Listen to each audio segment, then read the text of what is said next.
Notre entreprise est une SCOP, Société Coopérative Ouvrière de Production, ça s'appelle encore comme ça dans les textes de loi.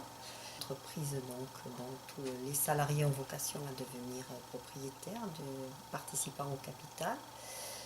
Cette entreprise a comme objet de faire du nettoyage industriel, donc nettoyage de bureaux, nettoyage après les chantiers.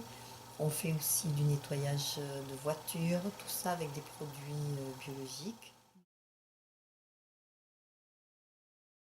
J'étais salariée donc à France Télécom, j'étais cadre informatique. Quand France Télécom a décidé de supprimer 22 000 emplois, ils ont mis en place un dispositif en abondant en années supplémentaires les mises en disponibilité pour création d'entreprise. Donc je ne me sentais pas très bien dans cette entreprise à ce moment-là. Et donc j'ai décidé de partir et de bénéficier de ce dispositif qui était bien sûr assorti d'une prime intéressante.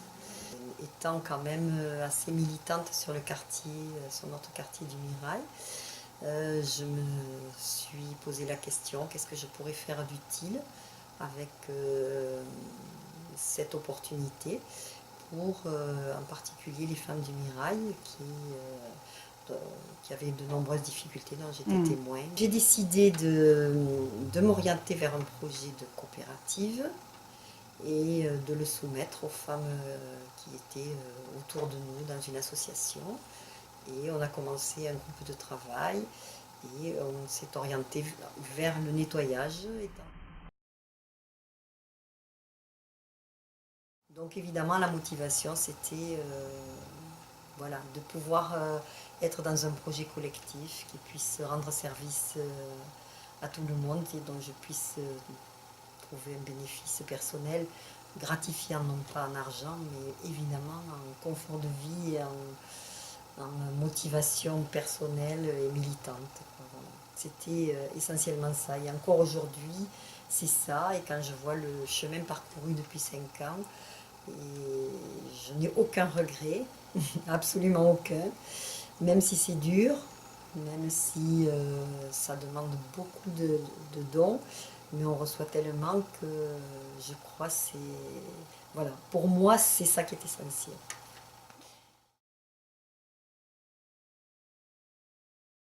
Je lui dirais qu'il faut vraiment avoir travaillé son projet, de savoir ce qu'elle a envie de faire, elle, et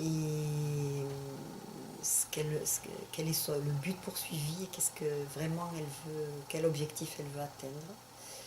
Et ça lui permettra d'avoir une boussole, voilà, un référent dans sa tête qui lui permettra de faire face à toutes les difficultés. Qu'elle ne se décourage pas, qu'elle puisse aussi s'appuyer sur un réseau. C'est vraiment très important. Si elle n'en a pas, il faut qu'elle essaye de le créer et de se priver de personne. On ne sait pas qui peut apporter quoi. C'est pas forcément quelqu'un pointu sur tel sujet. On sait pas, on peut pas savoir à l'avance qui pourrait. Il faut pas manquer de parler, voilà. Quand c'est démarré vraiment, vraiment, mais ça c'est valable je crois sur toutes les entreprises, de s'entourer de mettre au point des outils de suivi de gestion pour vraiment pouvoir savoir où on en est à tout moment. Quand on est bien énervé, qu'on est affolé par un problème qui surgit et qu'il faut qu'on se calme et qu'on trouve une solution rapidement, alors on se dit entre nous, il faut qu'on reste des coopérateurs ludiques et festifs, il faut qu'on ait l'air joyeux et que c'est vachement bien d'être dans ce monde-là.